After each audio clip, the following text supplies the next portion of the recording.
Hello and welcome to a History of Westeros video podcast.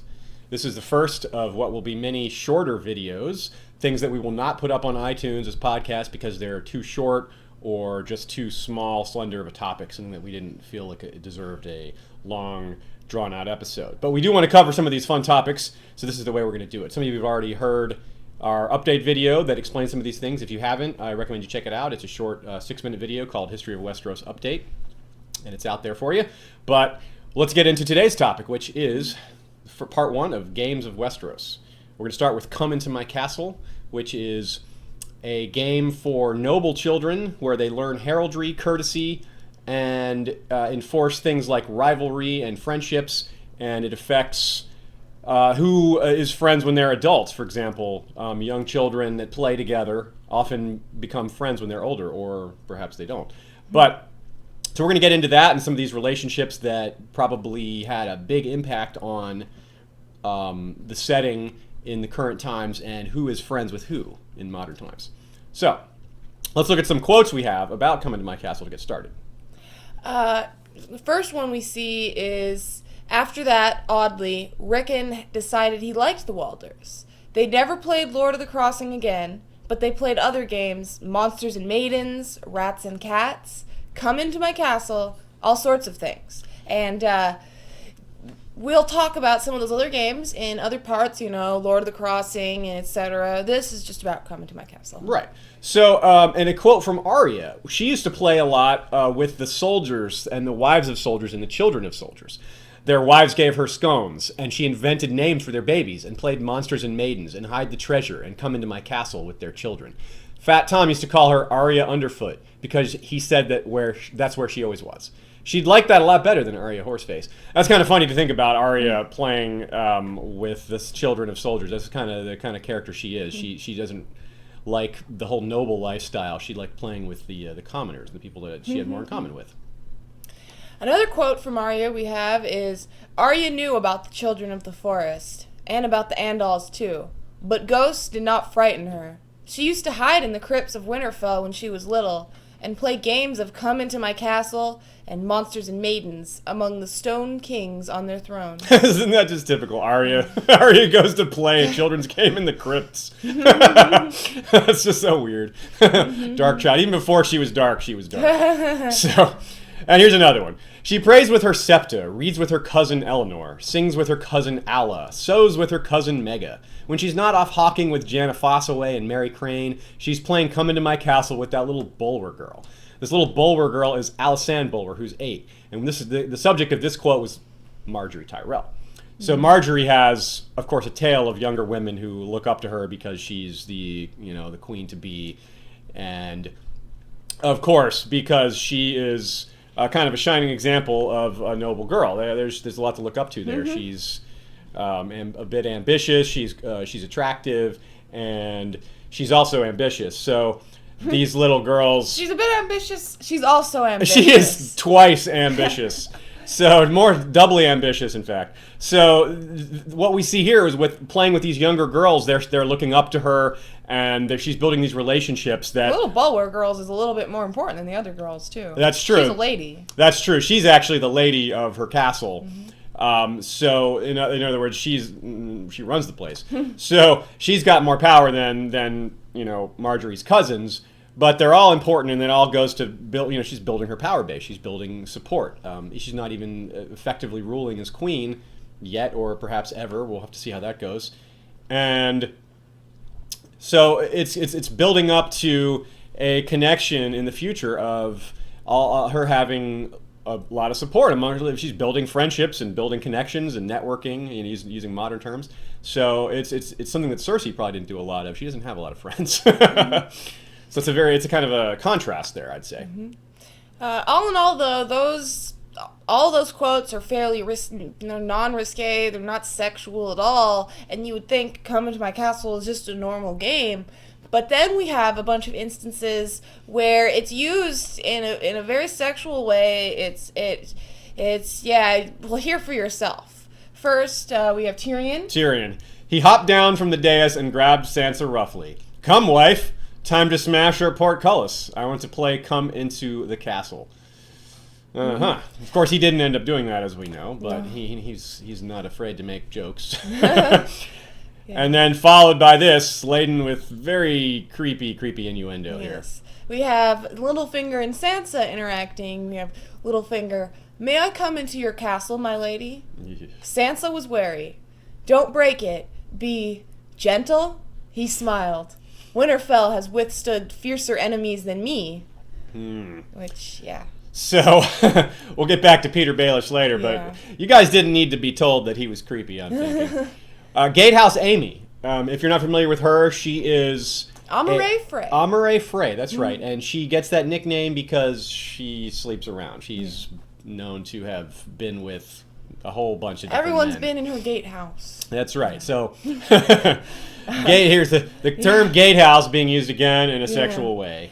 And then right after that scene, that quote, we see the giant trying to get through the gatehouse. That's right. So that's kind of maybe a thing about having a sexual designs on Sansa. It's more creepiness there, attention towards a young girl.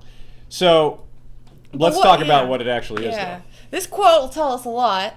The quote is from A Dance with Dragons. It's Tyrion talking to Penny.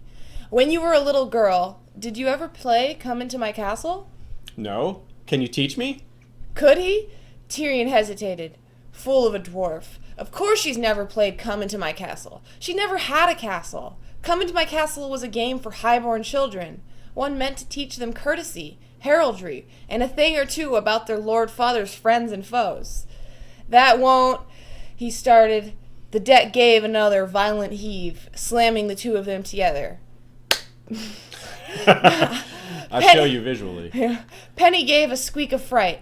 "That game won't do," Tyrion told her, gritting his teeth. "Sorry, I don't know what game." "I do." Penny kissed him. So it was a prelude there. Got them a little bit closer, even though they didn't actually play the game. But it goes again to show you that the children who grew up in these noble castles, all castles are noble, I suppose, but amongst the nobility, I should say, have learned this game, and this is how they learn courtesy and very basic manners, things like that. But as we'll also see, it's going to enforce rivalries, and it kind of, in a sense, if you want a good comparison, I think, would be team sports in America or in other countries, where you have sort of these friendly rivalries, and the reason they're friendly is because no one's trying to kill each other. And when you're a child, even in Westeros, you're not trying to kill anybody when you're an 8-year-old. So it has sort of this sort of friendly rivalry attitude in some cases. But as they get older, it's no longer like sports. It's war and death and all this fun stuff that we love about Game of Thrones.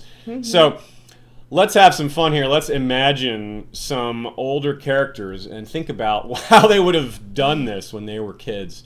Can you really picture, say, Tywin Lannister playing Come Into My Castle? It'd probably been not very much fun to play with. He'd always try to win. He wouldn't let anybody else in his castle unless they obeyed him or agreed to do exactly what he wanted or stuff like that. I can't imagine about Roose Bolton playing Come Into My Castle. What does he do? If you come in, I get to take a piece of skin from you. Certain other cultures would make fun of certain houses. I mean, take Bracken and Blackwood. We covered them a lot in the first two parts of our Riverlands history episodes, and part 3 is coming up, by the way. So the Brackens and the Blackwoods are a great example of a rivalry that has gone on for so long. So just picture young Bracken children pretending to be Blackwoods and not letting them in the castle, saying, "No, you can't come in. You're a Blackwood." Little things like that. Yeah, so by the time they're adults, that's going to be serious, though. Or you can picture the Dornish houses and the Reachman houses, who, they famously have a rivalry going back a long time between the two of them. Yeah, we don't let Marcher Lords in here. Yeah. Or you can picture, depending on how much the Martell children knew about what happened during the rebellion, maybe they had a especially disparaging look at Lannisters and Cleganes. Very likely. Let me in, or I will rape you and smash your child's head upon the floor. You can't come in, Sir Gregor. We're going to kill you and get revenge. I don't know. Maybe Doran wouldn't want them talking about that because it might get to the wrong ears. Or maybe the Stark children, Roose Bolton, came to their castle for a feast one time, and Stark children had all sorts of things to say about him during a game because of the flayed man sigil and what he looks like. Right. Little pink man. We don't let little pink men in our castle. This castle is for people with skin. No, but it's interesting, too, though, because I suspect that coming to my castle with its roots in chivalry and courtesy, it probably hasn't been around the North very long. There's probably some northern houses that have maybe even never heard of it. I actually suspect that it might be brand new to Winterfell. There haven't been a lot of marriages outside of, in the Stark line to outside of the North. Most of the women married into the Stark family, and men in some cases, were from other northern houses. Chief Bannerman, from House Dustin, or from the Mountain Clans, or the Umbers, or what have you. I'm not saying we know some of these marriages specifically, but I'm just listing off names of northern houses that could have married into the Starks. So it's possible that coming to my castle came to Winterfell with the Tullys, or with Catelyn rather, not the Tullys, just her, and then she taught her kids it, and they played it. It's possible, yeah. Yeah. So, just a guess there. We don't have a lot of Southern tradition being a big part of the North. It's kind of closed off from those things. They still keep the old gods and all that. Doesn't really seem like coming to my castle would be something that the wildlings play. Of course, let alone the fact that it's only played by nobles. But it doesn't. It's interesting to think about the origins of these games and what it means to the culture in modern terms. Mm-hmm. Feel free, by the way, folks. It's really fun to think about these old situations we named out. What would happen if Roose Bolton played Coming to My Castle and Tywin Lannister? And people like, what about Stannis? I don't think he even want to play. Can you imagine? Of course, Renly probably loved it. He's probably just pretended to be everybody and had a different costume for every house that he would play. He actually wore costumes. He probably would. Yeah, he loved bright colors. We're told, running around. Look at me. Look at me. So.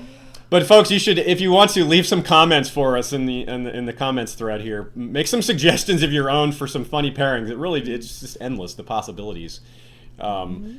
Poor Daenerys never even got to play. I don't suppose Viserys was too keen on playing that game with her. I suppose he was. Every time she would say, "Would you like to come into my castle?" He'd be like, "This castle is mine by birthright. I own all of these things. It's already mine. I don't have to fight for it."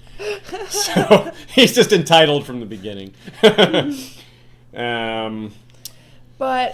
So yeah, that's about all we have to say about Coming to My Castle. It is a short topic, but we did get some nice discussion on Sansa and Peter. We didn't go into too much detail with theories about what that could signify, but I think it pretty clearly means that Sansa is going to have some interesting things happen to her.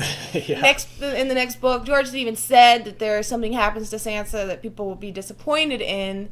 So hopefully those aren't sexual designs on Sansa. Yeah, but hopefully it's not that creepy. Yeah. Remember, it's easy to forget that because the actress Sophie Turner is, I guess she's 17. That's still young. Yeah. But in the books, she's 13 or 14. No, she's 13. Actually, she's definitely 13. There's a quote where she says she decided Elaine would be 14. Yeah. Because she wanted Elaine to be older, which means that she's 13. So Sansa's still only 13. So whenever time Littlefinger goes to kiss her, there's another game that we looked at a little bit during this research. There's little kissing games, and of course this kissing game is probably a big part of why Peter became so obsessed with Catelyn. Yeah, and that started off a whole bunch of things. I mean, the War of the Five Kings in general, and a lot of these other major events that have happened, you can trace that back to these things. And so if you want to take it back even farther, you can take it back to their childhoods and the things that happened then. Yeah, they all matter. We might as well say a few things about the kissing game. We might as well. Basically, Catelyn and Lysa and Littlefinger used to play it,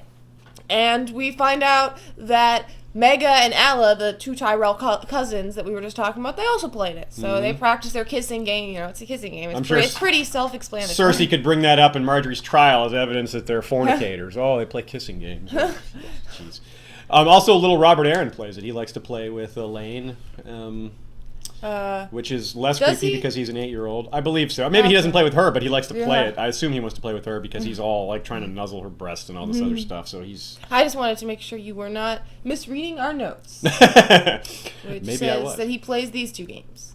Right. Hop Frog's been the sword. Yeah. And Come Into My Castle. Robert Aaron plays Come Into My Castle. He likes too. that. He likes that game. Of course, he always has to win. Yeah. Robert Aaron is not the kid you want to play games with. No, he sounds like he might be a bit like how Tywin would be, except Tywin would be mean and kind of intimidating, whereas Robert Aaron would be petulant and start having shaking fits or something. They would have the same. Yeah, they would both win, but if it didn't go well, Robert Aaron might want to throw you out the moon door. So tread lightly, my friends.